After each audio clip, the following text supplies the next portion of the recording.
Back Visakha MVP కాలనీలో అయోధ్య రామ మందిరం సెట్లో భారీ ఎకో ఫ్రెండ్లీ గన్నాథుడు కొలువు తీరాడు. రాముడు రూపంలో ఉన్న గణేశుడు భక్తులకు దర్శనమిస్తున్నాడు. రాముడు గణపతి ప్రతిమను చూసేందుకు భక్తులు పెద్ద ఎత్తున తరలి వస్తున్నారు. విశాఖపట్నంలో ఈకో ఫ్రెండ్లీ గణపతి మండపాలు మరి భక్తులందరికీ కూడా ఎంతో చక్కగా దర్శనమిస్తూ ఉన్నాయి. ఆ విధంగా చూస్తే గనక నిన్న మనం చాలా ఎకో ఫ్రెండ్లీ గణపతుల్ని సందర్శించాము. హెచ్ఎంటీవీ కూడా ఎకో ఫ్రెండ్లీగా గణపతి ఉత్సవాల్ని జరుపుకోవాలని చెప్పి ఒక క్యాంపెయినింగ్ ద్వారా మట్టి గణపతి మహాగణపతి అని చెప్పి ఒక నినాదాన్ని ఇస్తూ కూడా ప్రత్యేకంగా ఈ వినాయక చవితిని క్యాంపెయిన్ చేయడం జరిగింది. అయితే మనందరమీ కూడా ఒకటే చెప్పబోతున్నాం, పర్యావరణ పరిరక్షణ ప్రతి ఒక్కరి బాధ్యత.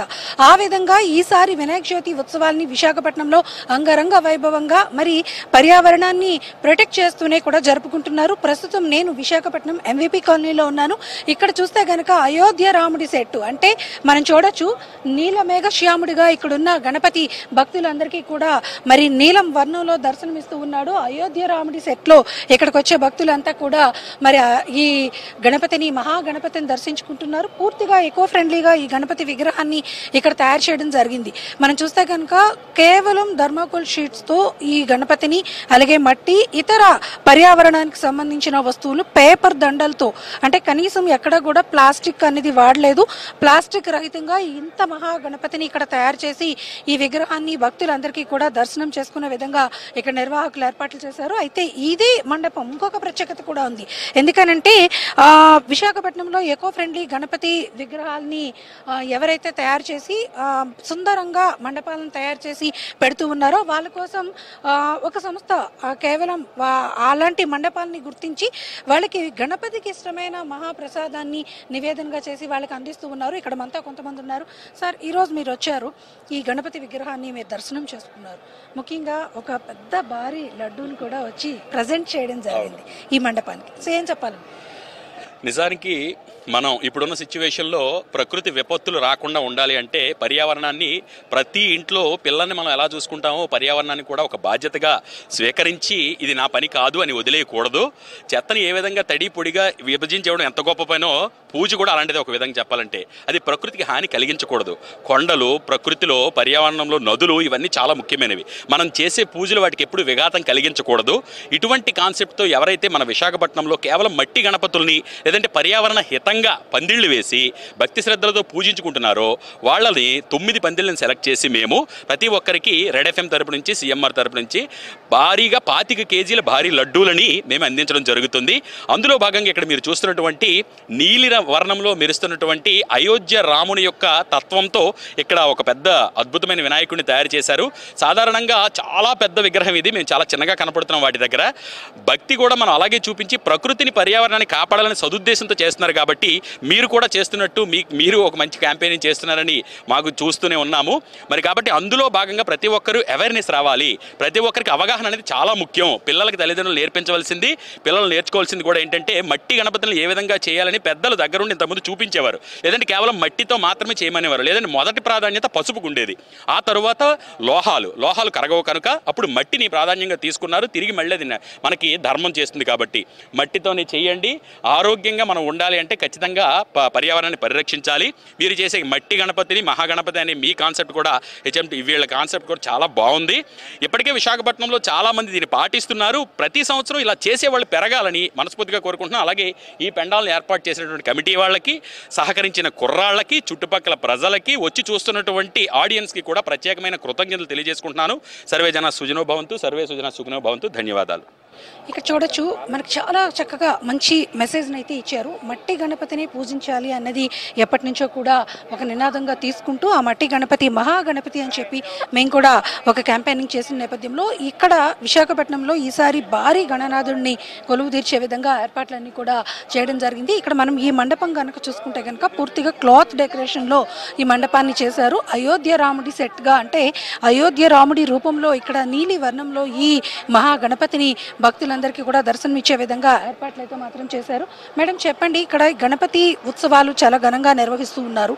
ముఖ్యంగా రాముడి రూపంలో గణపతి గణనాథుడు ఏదైనా కూడా అంటే భగవంతుడు ఎవరైనా కూడా ఒక సందేశం ఏంటంటే అందరూ కూడా సుభిక్షంగా ఉండాలి, ప్రజలందరూ కూడా ఆనందంగా ఉండాలి అనేది పండుగలో ఉన్న సందేశం పరమార్థం.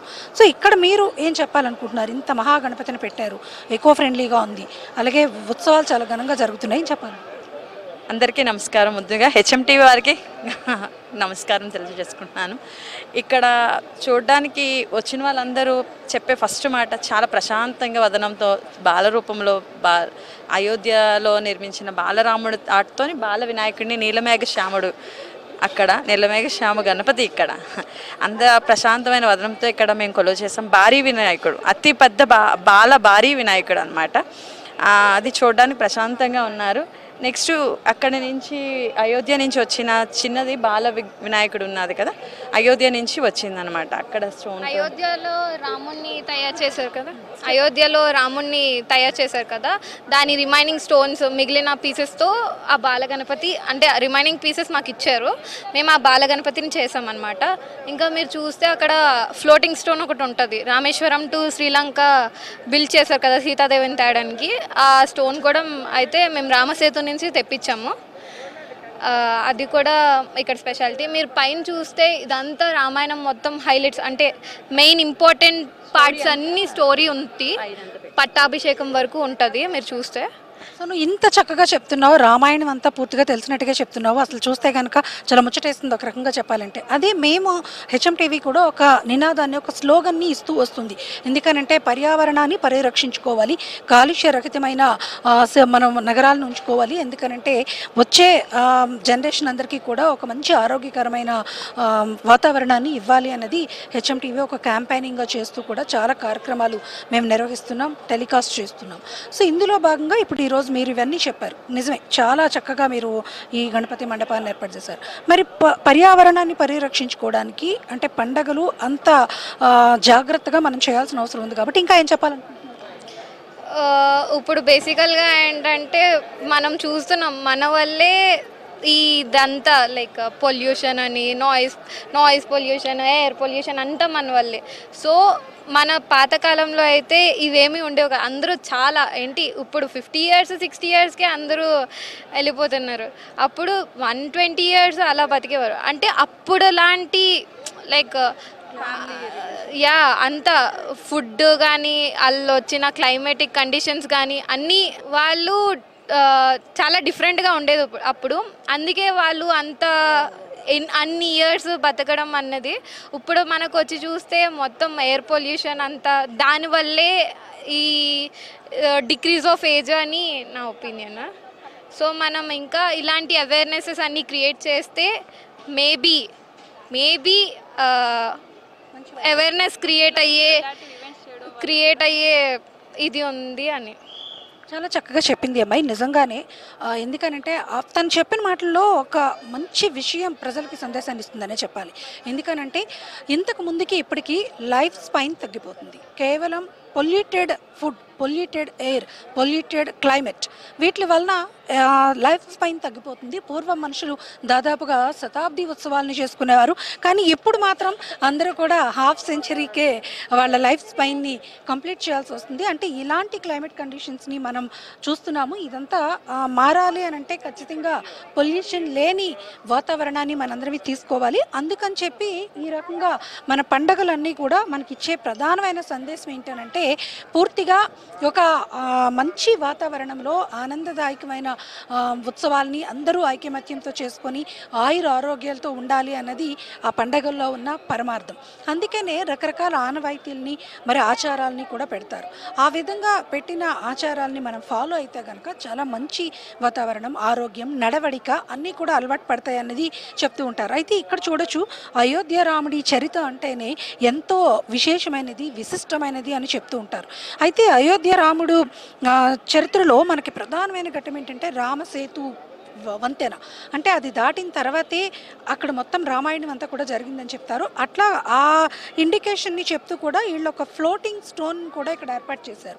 అంటే ఇది కూడా అంటే రామసేతు వంతెన్ని ఎలా నిర్మించాడు రాముడు, అక్కడ నీళ్ళల్లో అంటే సముద్రపు నీళ్ళల్లో ఆ రాళ్ళు ఎలా తేలేయి అన్నది అంటే అదొక స్టోరీ. ఆ స్టోరీ అంతటినీ కూడా ఒక డివోషనల్ స్టోరీని ఇక్కడికి వచ్చే భక్తులందరికీ కూడా చెప్పే విధంగా ఈ రామసేతు బ్రిడ్జ్కి సంబంధించిన ఆ స్టోన్ని తీసుకొచ్చి ఆ వాటర్లో అది తేలుతూ ఉన్న ఆ స్టోన్ని కూడా ఇక్కడ పెట్టడం జరిగింది.